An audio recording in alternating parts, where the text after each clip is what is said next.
Hello everyone. यदि किसी मूल प्रति की कॉपी करके आप उसे अपने नाम पर सेल करते हैं तो इसे कॉपीराइट का उल्लंघन कहा जाता है। ऐसा ही कुछ मामला यहाँ पर एनसीईआरटी की पुस्तकों को लेकर है, जहाँ पर एक केस दर्ज कराया गया था जिसको लेकर के यहाँ पर एक हाई कोर्ट के द्वारा डिसीजन दिया गया है।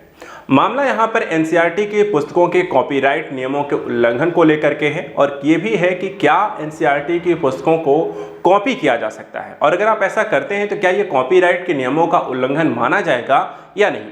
तो आइए यहाँ पर इसको हम यहाँ पे समझते हैं कि क्या है कॉपीराइट नियम भारत में, क्या एनसीईआरटी की पुस्तकों को यहाँ पे कॉपी की जा सकती है, क्या आप इसका प्रयोग कर सकते हैं, कोई अन्य संस्था भी इसका प्रयोग कर सकती है और इसको लेकर के हाई कोर्ट का यहाँ पर क्या कहना है। सबसे पहले यहाँ पे देखिए, जो मामला चर्चा का विषय बना है, आंध्र प्रदेश उच्च न्यायालय ने कहा है अपने निर्णय में कि गणितीय समीकरण और साथ ही साथ यहाँ पर विज्ञान विषयों से संबंधित जो पाठ्य पुस्तकें हैं वो कॉपीराइट कानून के तहत यहाँ पे शामिल नहीं है। तो यहाँ पर यानी कि एनसीईआरटी भी इसको दावा नहीं कर सकती है, यानी कि यदि आप गणितीय समीकरणों को या विज्ञान की जो यहाँ पर कह सकते हैं सार्वभौमिक यहाँ पे जो नॉलेज है उसको यहाँ पर हम कॉपीराइट के तहत मान्य नहीं कर सकते हैं। और अगर कोई व्यक्ति यहाँ पर एनसीईआरटी की पुस्तकों से भी उसको लेकर के किसी संस्था के द्वारा अपनी यहाँ पर बुक्स में नॉलेज में उसका प्रयोग करता है तो वो भी यहाँ पे कॉपीराइट का उल्लंघन नहीं है। अब यहाँ पे देखिए मामला कैसे यहाँ पे ये चर्चा का विषय बना था उसको समझते हैं। ये अभी का मामला नहीं है पुराना। यहाँ पर आप देख सकते हैं इस मामले की जो सुनवाई चल रही थी, गुंटूर स्थित दीप्ति पब्लिकेशन हाउस की याचिकाओं के जवाब में यहाँ पर इस मामले की सुनवाई की गई। याचिका में वर्ष 2010 के सरकारी आदेश को यहाँ पर एक चुनौती दी गई है। इसमें कहा गया है इसमें चोरी से बचने के लिए निजी स्कूलों और कॉलेजों को अपनी किताबें प्रकाशित करने से इसमें प्रतिबंधित किया गया था, यानी कि कोई भी निजी संस्था के द्वारा एनसीईआरटी के पुस्तकों को कॉपी करके अपने नाम पे सेल करने की जो स्थितियां होती हैं जिसे हम चोरी कह सकते हैं, कॉपी करना कहते हैं, उससे बचने के लिए यहाँ पर कहा गया कि निजी कोई भी संस्थाएं ऐसा यहाँ पे कॉपी नहीं करके या अपने नाम पे कोई यहाँ पर बुक नहीं सेल करेंगी। उन्हें क्या करना था, उन्हें आदेश दिया गया जो निजी कॉलेज हैं उन्हें सीबीएसई और आईसीएसई के द्वारा निर्धारित जो किताबें हैं वो तेलुगु अकादमी से खरीदने का निर्देश दिया गया है। अब इसी मामले की यहाँ पर सुनवाई होनी थी। अब याचिका में देखिए आगे यहाँ पे क्या किया गया। याचिका में वर्ष 2011 में अपने खिलाफ दर्ज एक आपराधिक मामले की को रद्द करने की यहाँ पर मांग भी की गई है। अब जिस पर जो निर्णय यहाँ पर आपको हाई कोर्ट के द्वारा फाइनली दिया गया। इसके मालिक सीता महालक्ष्मी के खिलाफ कॉपीराइट अधिनियम 1957 की धारा 63 और धारा 64 के तहत यहाँ पे उल्लंघन का मामला दर्ज किया गया। तो यहाँ पे ये भी समझना जरूरी है कि धारा 63 और धारा 64 है क्या, तो उसको भी यहाँ पर देखेंगे। उससे पहले यहाँ पे देखिए उनकी पुस्तकों की तैयारी में मदद करने के लिए अभ्यास और वस्तुनिष्ठ प्रश्न हैं। वे पुस्तकें सीबीएसई और आईसीएसई पाठ्यक्रम पर यहाँ पर आधारित हैं। तो ये पूरा मामला था जो कॉपीराइट का एक उल्लंघन का मामला आया था, उससे संबंधित ये केस दर्ज कराया गया था। उसी पर यहाँ पर एक सुनवाई हो रही थी दीप्ति पब्लिकेशन और साथ ही साथ यहाँ पे जो मालिक थे सीता महालक्ष्मी उन पर जो केस दर्ज किए गए थे उसको हटाने को लेकर के याचिका दायर की गई। अब बात कर लेते हैं कि न्यायिक निर्णय क्या रहा, क्योंकि ये देखिए जब हम सिविल सर्विस या फिर इस तरह के एजुकेशन सेक्टर में हम बात करें तो कॉपीराइट एक ऐसा मुद्दा है जो कि यहाँ पर कई बार आपको मान्य नहीं होता है और इसको लेकर के हाई कोर्ट सुप्रीम कोर्ट में इस तरह काफी सारे डिसीजन आ चुके हैं। यहाँ पर अगर हम देखें इस मामले की सुनवाई के दौरान हम देख पाते हैं कि न्यायमूर्ति वी सुजाता की एकल न्यायाधीश पीठ के द्वारा यहाँ पर यह फैसला दिया गया। प्रकाशित सभी गतिविधियां अधिनियम की धारा 52 के तहत उचित उपयोग सिद्धांत पर यहाँ पर शामिल हैं।